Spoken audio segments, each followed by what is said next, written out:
At kung panibagong food trip adventure naman ang hanap nyo, samahan niyo po ako at si Joshua Garcia sa It's Fun tuwing linggo, 10:30 a.m. to 11 a.m.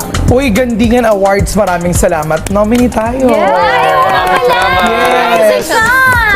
Alam ko kasama rin ang Artsy. Craftsy. Yan. Kami ang inyong mga kaagapay sa umaga. Hanggang sa susunod na linggo, muli tayong magkikita-kita parehong oras alas 6 hanggang alas 8 ng umaga para sa panibagong kwento, inspirasyon at saya.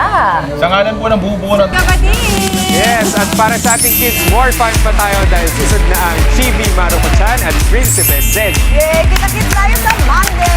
Happy weekend mga kapatid! Tayo. Salamat sa pakitambay mga kapuso. Kita-kita tayo Lunes na dito lang sa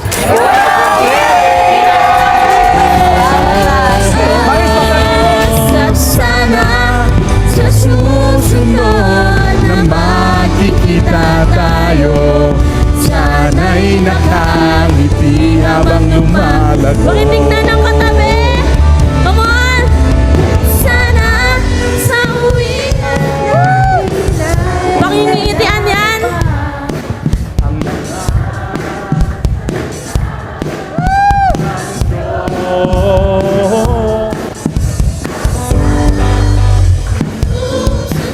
Sa bawat pag-alis ng isang OFW, may pangarap. Pero may takot din. Takot na sa pag-uwi, wala pa rin kabuhayan, walang kasiguruhan. Pero nagbago ang kwento. Sa pagsisimula pa lang ng Department of Migrant Workers, maliwanag ang direksyon ni Pangulong Ferdinand Marcos Jr. Itaguyod ang National Reintegration Program. Ito yung program ng Department of Migrant Workers para tuloy-tuloy ang tulong sa kahit nakauwi na yung OFW ay may tulong pa rin sila natatanggap sa pamahalaan. Sa kanilang pag-uwi ay dapat ganap ang tulong at suporta, hindi mga